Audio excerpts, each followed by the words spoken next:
Bonjour tout le monde. Notre bon droit vous propose d'explorer le monde dans lequel nous vivons en fonction de l'actualité ou alors en fonction des grands défis sociétaux que nous avons à relever. Et cette semaine, nous vous proposons d'explorer notre monde à la lettre T pour le traité pandémique international. Le traité pandémique international est un instrument proposé par l'OMS en réaction à ce que le projet décrit lui-même comme étant l'échec catastrophique de la communauté internationale à faire preuve de solidarité et d'équité en réponse à la Covid-19. Ce projet de traité est en cours d'élaboration. Le tout premier texte, le draft 0, a été publié très récemment, c'est-à-dire ici en février 2023, et il est public, il peut être lu par n'importe qui en ferait la recherche. Le but de ce traité serait de renforcer la coopération internationale dans la prévention, la détection et la gestion des pandémies futures. La lecture du draft 0 montre que pas moins de 11 sur les 49 clauses du préambule de ce projet traitent d'une manière ou d'une autre des droits de propriété intellectuelle, ce qui indique évidemment le principal champ de bataille des futures négociations.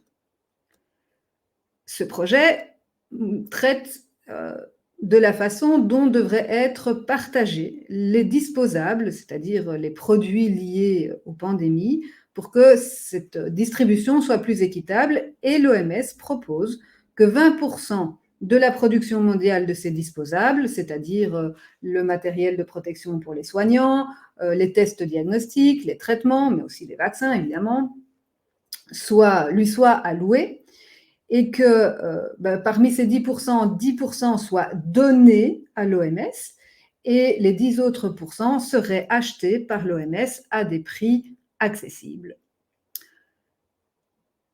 Ça a l'air beau, mais cependant, le contenu du draft 0 du futur traité pandémique international a suscité des préoccupations en raison de la possible restriction de la souveraineté des États en matière de santé publique.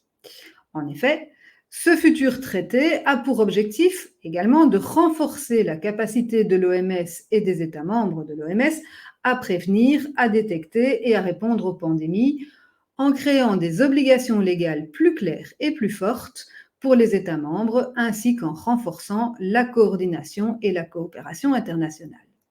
Or, il existe déjà un outil à ce sujet, un outil juridiquement contraignant qu'on appelle le Règlement sanitaire international.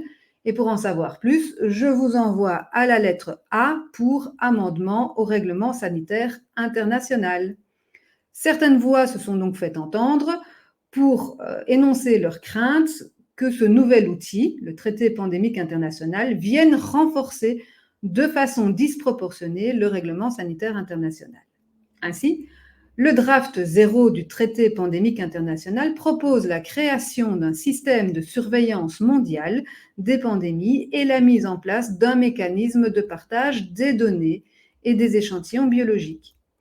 Certains États ont exprimé leurs préoccupations quant à l'impact potentiel de ces propositions sur leur souveraineté nationale.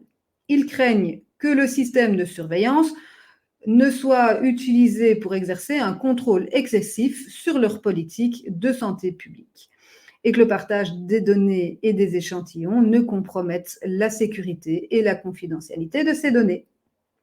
Certains États ont également exprimé des préoccupations quant à la façon dont les décisions seront prises dans le cadre du traité et si tous les États auront une voix égale dans le processus décisionnel.